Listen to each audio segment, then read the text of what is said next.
Hello दोस्तों, कहानी flix channel में आप सभी का स्वागत करती हूँ। तो आइए सुनते हैं आज की कहानी। जाड़े की कुनकुनी धूप में बैठी मैं कई दिनों से अपने अधूरे पड़े स्वेटर को पूरा करने में जुटी थी। तभी अचानक मेरी बचपन की सहेली राधा ने आकर मुझे चौंका दिया। क्यों राधा, तुम्हें अब फुर्सत मिली है अपनी सहेली से मिलने की? तुमने बेटी की शादी क्या की? मुझे तो पूरी तरह भुला दिया। कितनी सेवा करवाओगी और कितनी बातें करोगी अपनी बहू से? कभी कभी हम जैसों को भी याद कर लिया करो। कहाँ की सेवा और कैसी बातें? मेरी बहू को तो अपने पति से बात करने की फुर्सत नहीं है। मुझसे क्या बातें करेगी और क्या मेरी सेवा करेगी? मैं तो 6 महीने से घर छोड़कर एक वृद्धा आश्रम में रह रही हूँ। यह सुनकर मुझे ऐसा लगा जैसे किसी ने मेरे पैरों तले से ज़मीन खींच ली हो। मैं चाहकर भी कुछ नहीं बोल पाई। क्या बोलती उस राधा से जिसने अपना सारा जीवन, अपनी सारी खुशियाँ अपने बेटे के लिए होम कर दी थी। आज उसी बेटे ने उसके सारे सपनों की धज्जियाँ उड़ाकर रख दी थी। अपने बेटे मधुकर के लिए राधा ने क्या नहीं किया। अपनी सारी इच्छाओं को तिलांजलि दे दी। अपने भविष्य की चिंता किए बिना अपनी सारी जमा पूंजी निछावर कर उसे मसूरी के प्रसिद्ध स्कूल में पढ़ाया। उसके बाद आगे की पढ़ाई के लिए उसे दिल्ली भेजा। इस सब के लिए उसे घोर आर्थिक संकट का सामना करना पड़ा। फिर भी वह हमेशा बेटे के उज्जवल भविष्य की कल्पना कर खुशी खुशी सब सहती रही। जब भी मिलती अपने बेटे की प्रगति का समाचार देना नहीं भूलती। वह अपने बेटे को खरा सोना कहती। मैं बहुत कुछ समझ रही थी, पर उसकी दुखती रग पर हाथ रखने की हिम्मत नहीं हो रही थी। मैं बात बदल कर नेहा की पढ़ाई और शादी पर ले आई। शाम ढलने से पहले ही राधा आश्रम लौट गई, पर छेड़ गई अतीत की यादों को। उसकी स्थिति मेरे मन को बेचैन किए थी। बार बार मन चंचल बन उस अतीत में विचरण कर रहा था, जहाँ कभी मेरे और राधा के बचपन के युवा अवस्था के पल गुजरे थे। राधा मेरे बचपन की सहेली और सहपाठी थी। उसका एक ही सपना था कि वह बड़ी होकर डॉक्टर बनेगी। अपने सपनों को पूरा करने के लिए मेहनत भी बहुत करती थी। 10th की परीक्षा में पूरे बिहार में 10वें स्थान पर रही थी। अपने 7 भाई बहनों में सबसे बड़ी होने के कारण उसके पिता ने 12वीं कक्षा की परीक्षा समाप्त होते ही विलक्षण प्रतिभा की धनी अपनी इस बेटी की शादी कर दी। शादी के बाद उसे आशा थी कि शायद पति की सहायता से अपना सपना पूरा कर पाएगी, पर उसका पति तो एक तानाशाह किस्म का था, जिसे लड़कियों की पढ़ाई से चिढ़ थी। इसलिए उसने डॉक्टर बनने के रहे सहे विचार को भी तिलांजलि दे दी और अपने इस रिश्ते को दिल से निभाने की कोशिश करने लगी। जब वह पूरी तरह अपनी शादी में रम गई तो कुदरत ने एक बार फिर उसकी परीक्षा ली। एक सड़क हादसे में उसने अपने पति को भरी जवानी में खो दिया। वह अपने 3 वर्ष के अबोध बेटे मधुकर और अपनी बूढ़ी सास के साथ अकेली रह गई।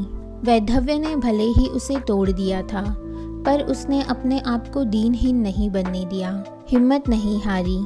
भाग दौड़ कर अपने पति के बिजनेस को संभाला, पर अनुभव के अभाव में उसे सही ढंग से चला नहीं पाई। फिर भी खर्च के लायक पैसे आ ही जाते थे।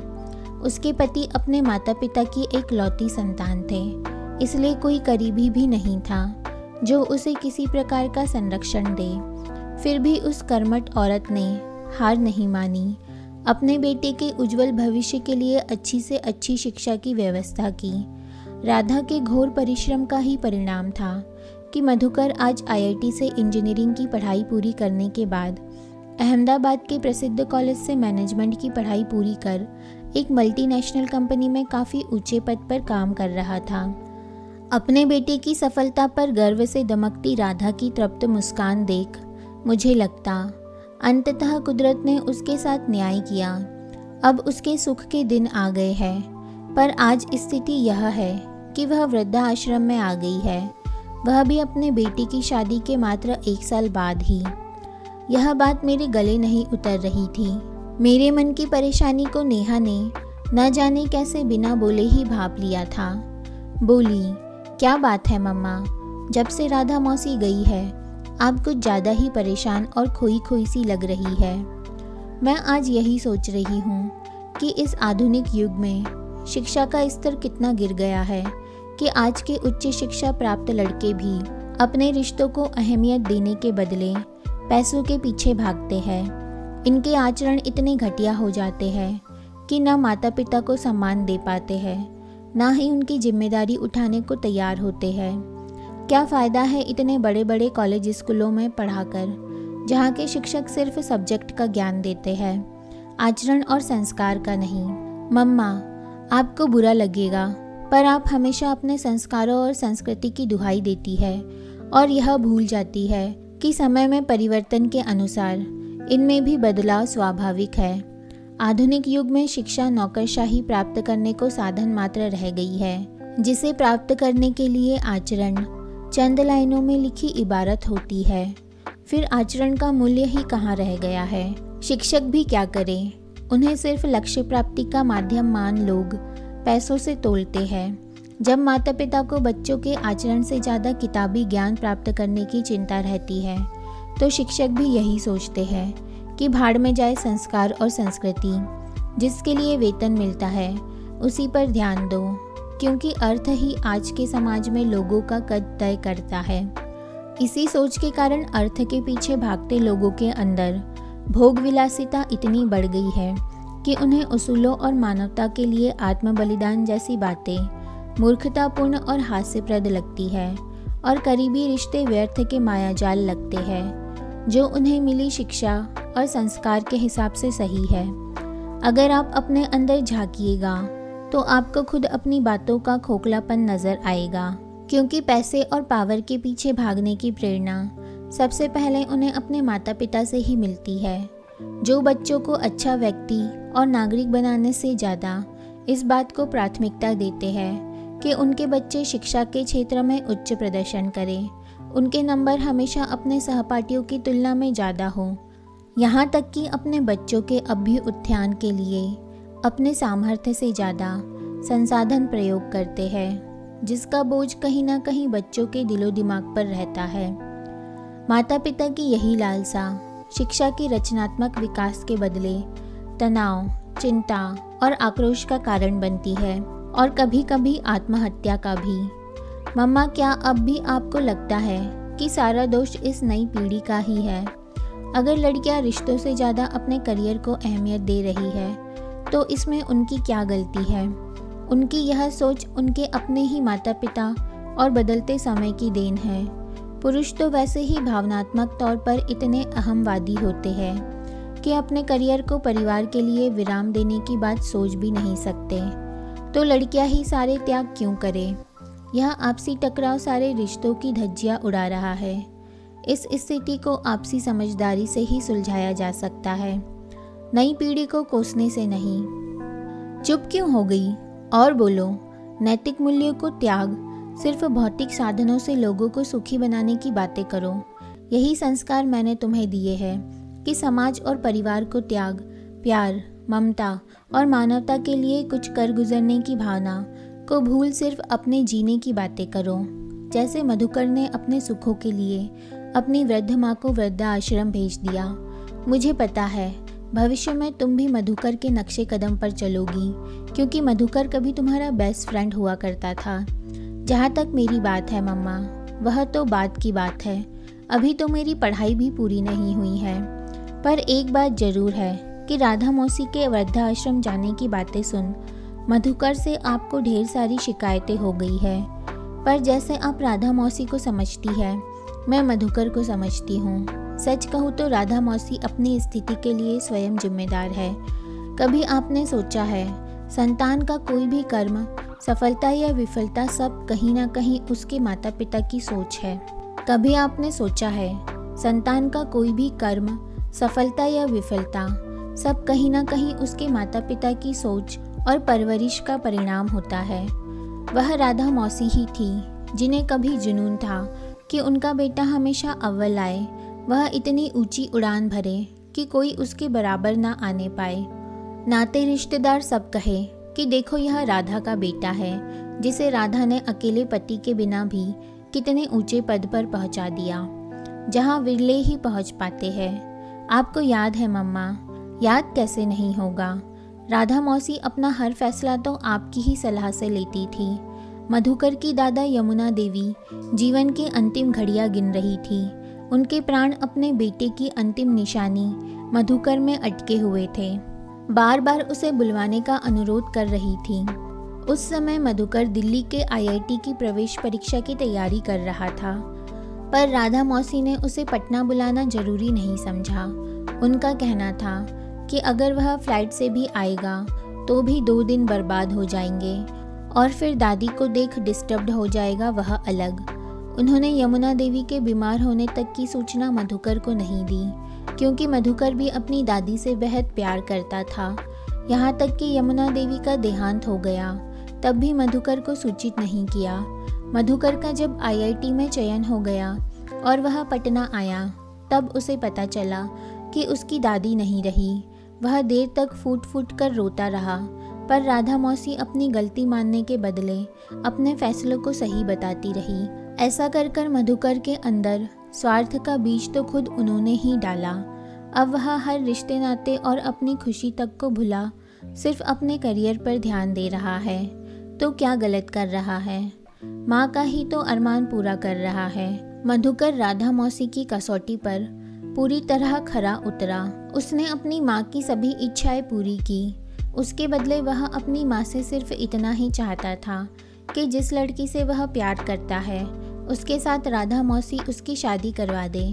उसकी बात मानने के बदले राधा मौसी ने हंगामा बरपा दिया, क्योंकि उन्हें जुनून था कि उनकी बहू भी ऐसी हो जो नौकरी के मामले में उनके बेटे से कतई 19 ना हो। मधुकर जिससे प्यार करता था वह लड़की अभी पढ़ ही रही थी। अपनी महत्वाकांक्षाओं के आगे उन्होंने मधुकर की एक नहीं सुनी, ना ही उसकी खुशियों का ख्याल किया। उन्होंने साफ साफ कह दिया कि वह मखमल में टाट का पैबंद नहीं लगने देगी। उन्होंने अपनी जान देने की धमकी दे मधुकर को फैसला मानने पर मजबूर कर दिया और उसकी शादी अपनी पसंद की लड़की रश्मि से करवा दी। अपनी सोच के अनुसार उन्होंने अपने बेटे के जीवन को एक नई दिशा दी, अपनी सारी इच्छाएं पूरी की। पर अब हाल यह है कि बेटा बहू दोनों काम के बोझ तले दबे हैं। कभी मधुकर घर से महीने भर के लिए बाहर रहता है, तो कभी रश्मि, तो कभी दोनों ही। एक दूसरे के लिए भी दोनों ना समय निकाल पा रहे हैं, ना ही परिवार बढ़ाने के बारे में सोच पा रहे हैं। फिर राधा मौसी के लिए वे कहाँ से समय निकालें? दोनों में से कोई भी अपनी तरक्की का मौका नहीं छोड़ना चाहता है। रश्मि वैसे अच्छी लड़की है, पर अपने करियर से समझौता करने के लिए किसी भी शर्त पर तैयार नहीं है। यह सोच उसको अपनी माँ से मिली है। वह अपने माता पिता की एक लौती संतान है। बचपन से ही उसमें यह जुनून इसलिए भरा गया था कि लोगों को दिखा सके कि उनकी बेटी किसी लड़के से कम नहीं है। दुनिया चाहे कितनी भी बदल जाए, पर मम्मा किसी रिलेशनशिप में सबसे बड़ी होती है आपसी अंडरस्टैंडिंग। अगर हम अपने नज़रिए से सोचते हैं तो वह अपने लिए सही हो सकता है, पर दूसरों के लिए ज़रूरी नहीं कि सही हो। आपको अच्छा नहीं लगेगा, पर राधा मौसी ने अपना हर फैसला खुशियों को केंद्र में रखकर किया, जो उनके लिए जरूर सही था, पर मधुकर के लिए नहीं।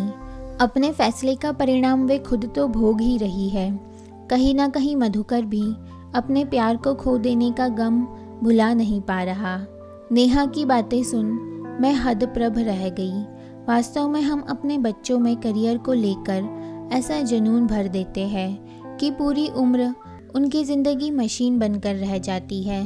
नेहा के अत्यधिक बोलने और आंखों में अस्पष्ट असंतोष और झिझक देख मेरे दिमाग में बिजली सी कौंध गई। मैं अपने को रोक नहीं सकी।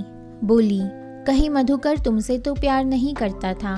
मेरी बात सुन वह पल भर को चौंकी, फिर अचानक उठ खड़ी हुई, जैसे अपने मन की वेदना को संभाल नहीं पा रही हो, और मेरे गले से आ लगी। उसकी आंखों में आंसुओं का सैलाब उमड़ पड़ा।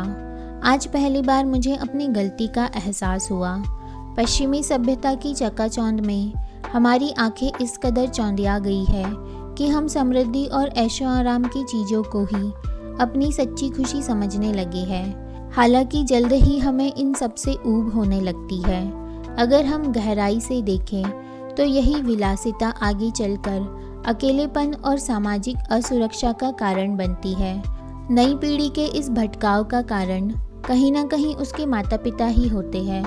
फिर मैं उसके बाल सहलाते हुए बेहद आत्मीयता से बोली, मैं मानती हूँ कि बड़ों की गलतियों की बहुत बड़ी सज़ा तुम दोनों को मिली। फिर भी अब तो यही कहूँगी कि अतीत को भुला आगे बढ़ने में ही सबकी भलाई है। तुम्हारी मंजिल कभी मधुकर था, पर अब नहीं तो ना सही, मंजिलें और भी है। अब से तुम्हारी माँ तुम्हारे हर कदम में तुम्हारे साथ है। तो दोस्तों, आशा करती हूँ कि ये कहानी आपको ज़रूर पसंद आई होगी। इस कहानी पर आपकी क्या राय है हमें कमेंट में ज़रूर बताइए। और अगर आपको कहानी पसंद आई हो तो प्लीज़ वीडियो को लाइक कीजिए एंड शेयर कीजिए और हमारे चैनल को प्लीज़ सब्सक्राइब कीजिए। तो मैं मिलती हूँ आपसे कल 4 बजे अगली कहानी में। तब तक के लिए बाय बाय।